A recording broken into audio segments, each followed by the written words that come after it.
Kung bago ka lang sa channel na to at isa kang true-blooded Aldab Nation na nagmamahal po kila Maine Mendoza at Alden Richards, tama po ang channel na pinuntahan mo, kaya consider na kitang bagong subscriber.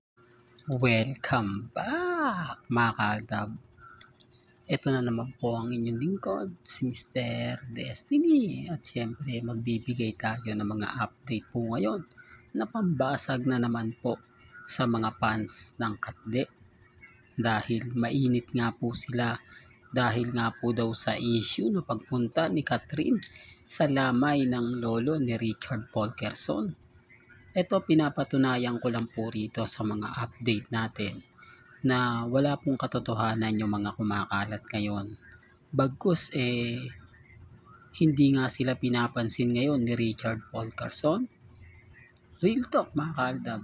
Itong video na to, bago tayo pumunta dun sa ating pinaka-topic, di po ba nakakatuwa na si Maine Polkerson at Richard Polkerson ginagawa to, Cam? Matagal na yan, pero di po ba nakakakilig yung mga bagay-bagay na nakikita po natin sa dalawa? Sabi ko nga po sa inyo, masarap balik-balikan yung mga bagay-bagay po na pinasaya po tayo noong 2015. Although matagal na yon, kahit pa paano naman po nakaramdam tayo ng sigla, nakaramdam tayo ng saya. Kung ikukumpara nyo sa love team ng mga panahon na yan, ang Aldab lang po talaga ang masasabi natin na talagang pinag-usapan ng buong mundo. Kaya hindi nila po pwedeng maliitin ang fandom natin. Hindi nila po pwedeng ityapera ang fandom ng Aldab. Alam po yan ng mga legit Dabbercads. Pero kung showtime ka, hindi mo alam yan. Kaya nga po yung iba na nagre-react, wala naman po talagang alam. Gusto lang po nila magpapansin. Gusto lang po nila makakuha ng atensyon. Sabi ko nga po sa inyo, ako, relax lang po ako. Kampante lang, di po ba? Kasi alam naman po natin ang totoo. Alam po natin ang istorya na kung bakit tinatanong nila ako, ba Mr. Destiny, gaano ka ba kasigurado na sila Mengay at si Alden ang real life couple? Madali mo naman po kasi malalaman yan kung talagang malapit ka sa pamilya Polkerson at pamilya Mendoza. Naandyan naman po yung mga ebidensya at mga resibo na talaga naman pong mapapaisip po kayo. Di po ba? Bago tayo pumunta sa topic natin dito muna tayo dahil kung gugustuhin po ng mga nila Mengay at ni Congressman, kumbaga pababasag na po tayo. Magsasalita na sila ng ganito, sasampahan na ng kaso para matigil na yan. Doon pa lang po sa kasal Di po ba? Pagkatapos ng kasal po, pwede na po kaming patigilin. Pwede na po kaming takutin na sasampahan ng kaso bawat isa sa paninira po. Hindi po ba po pwede namang gawin yun ni Mengay? At lalong-lalong pwedeng gawin yan ni Richard Polkerson. At bakit nga po ba single hanggang ngayon si Richard Polkerson? Mga katanungang hanggang ngayon wala pa rin pong nakakasagot. Hanggang ngayon kahit po yung mga army hindi po yan kayang sagutin at hindi po yan kayang kumbaga sabihin para po sa Aldab.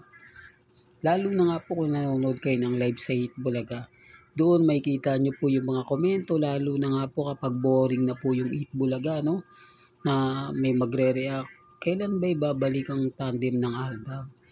Mas bagay kasi na magkasama sina Jose, Wally, Alden, Maine. Iba yung chemistry kasi, yung tipong hindi pa nagsisimula, matutuwa ka na. Yung tipong magpapakilala pa lang sila, kakaiba na.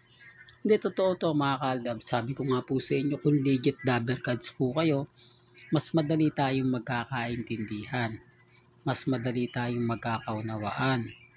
Pero pag hindi ka legit Dabbercads, hindi mo ako naintindihan. Kasi wala naman pong pinagkaiba yan sa Aldab Ang Aldab kasi huminto lang. Di po ba? Nawala yung pinaghiwalay.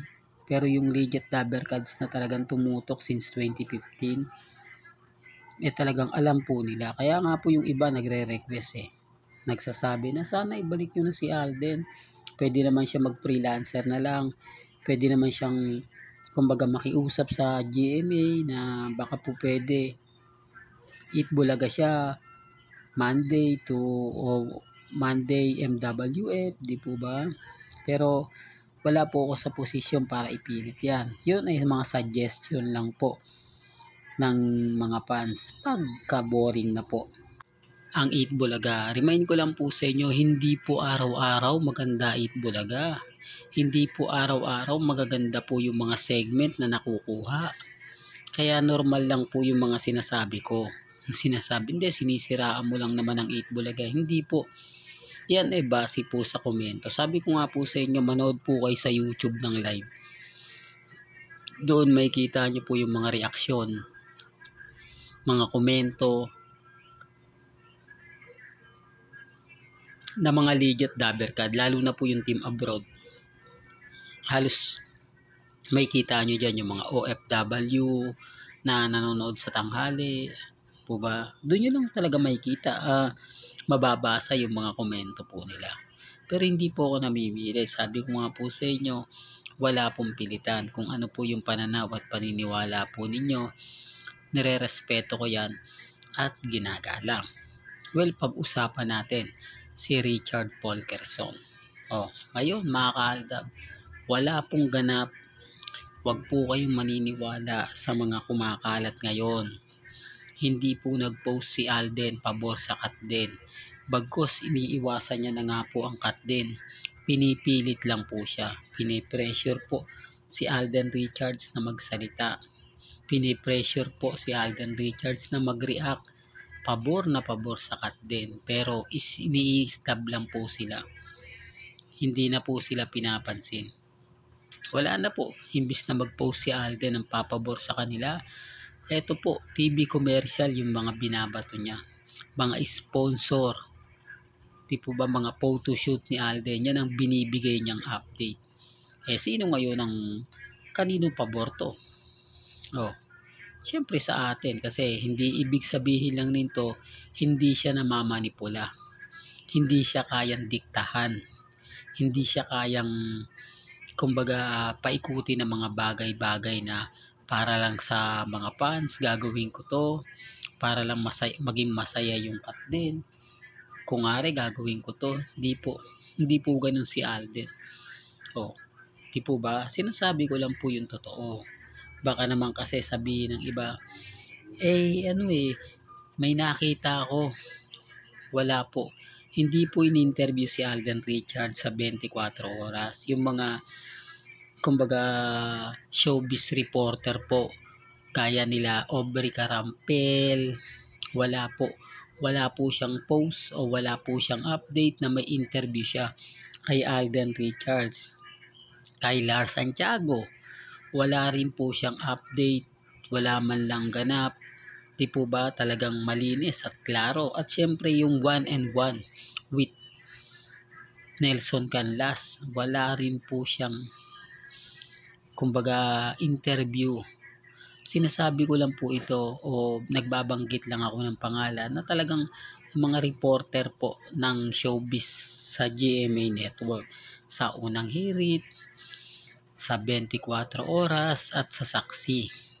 Yan po yung mga showbiz reporter na sinasabi nila. Kaya nga po binanggit ko yan para lang klaro, para palimbawang kumbaga may time kayo, sisilipin nyo yung mga post nila, doon nyo lang makikita at masasabing tama na naman si Mr. Destiny kasi wala naman palang update, wala naman palang post.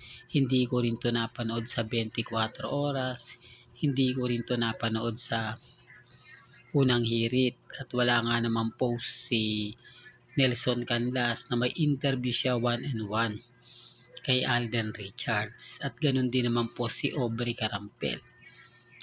Doon pa lang panalo na po ako pero hindi ako namimilit. Sabi ko nga po sa inyo, may kanya-kanya tayong opinion at pananaw.